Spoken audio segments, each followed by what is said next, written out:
அதாவது சில பேர் நினைக்கிறாங்க, இந்த பாரதிய ஜனதா கட்சிக்கு வந்து தமிழ்னாலே பிடிக்காது அப்படின்னு.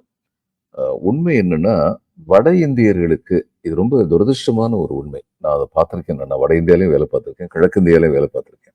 கிழக்கு இந்தியால அப்படி கிடையாது. மொழி வெறுப்பு கிடையாது. ஏன்னா அது வங்காள மொழியும் ஒரு வட்டார மொழியாக, மாநில மொழியாக அங்க இருக்கு. ஆனா இந்தியை பேசுகின்ற, இந்தியை தாய்மொழியாக கூறுகின்ற பகுதிகளில் பேசுகின்ற வடமொழி பேசுறவங்களுக்கு வந்து, இந்த தென்னகத்துல உள்ளவங்களுக்குன்னு ஏதாவது ஒரு பெருமை வர்ற மாரி இருந்ததுன்னா, அது அவங்களுக்கு பிடிக்காது. காங்கிரஸ் ஆட்சி காலத்தில் இது இருந்தது. இது அரசியல்வாதிகள் மட்டுமல்ல, அதிகாரிகள் மத்தியில், அறிவியலில் தேர்ந்தவர்கள் மத்தியில், எல்லாமே graduates of science, commerce, arts என்ன வேணாலும் சொல்லுங்க. அவங்க இருந்தாங்கன்னு சரி, தென்னாட்டை பத்தி ஏதாவது ஒரு இது வந்ததுன்னா, அவங்களுக்கு அது வந்து ரொம்ப சந்தோஷமா இருக்காது.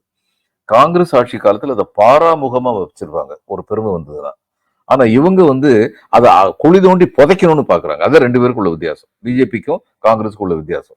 இப்ப காங்கிரஸ் வந்து ஆதிச்சநல்லூர் இது வந்தது, ரிப்போர்ட் வந்தது. அறிக்கையை வந்து அவங்க வந்து பப்ளிஷ் பண்ணாமலே இருந்தாங்க. அத்தனை வருஷமா பப்ளிஷ் பண்ணாமலே இருந்தாங்க.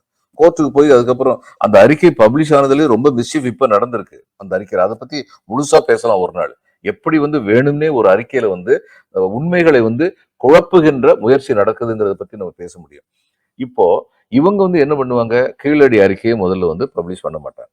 அடுத்து வந்து கீழடி அறிக்கையை பப்ளிஷ் பண்ணணும்னு சொல்லி கோர்ட் மூலமா நடவடிக்கை எடுத்து, அதுக்கப்புறம் திரு வெங்கடேசன் எம்பி போன்ற துடிப்பு மிக்க இளைஞர்கள், நம்முடைய எம்பிக்கள் வந்து அங்க போய் அமைச்சர்கள்ட்ட பேசுறதுனாலையும், அந்த நடவடிக்கை எடுக்கிறத தவிர ஒரு கோர்ட் உத்தரவு வந்துருச்சு. அறிக்கையை வெளியிடணும்னு.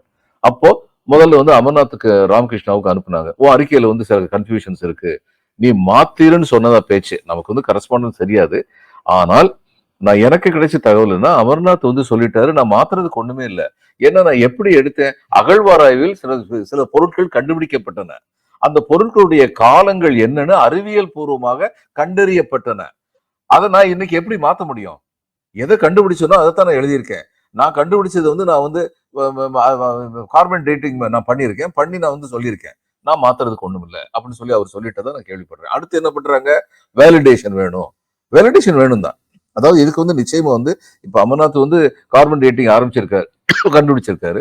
ஒரு குறிப்பிட்ட ஆய்வகத்துல இருந்து கண்டுபிடிச்சிருக்காருன்னா, இன்னும் 2, 3 ஆய்வகத்துக்கு அதை கண்டிப்பா அனுப்பலாம்.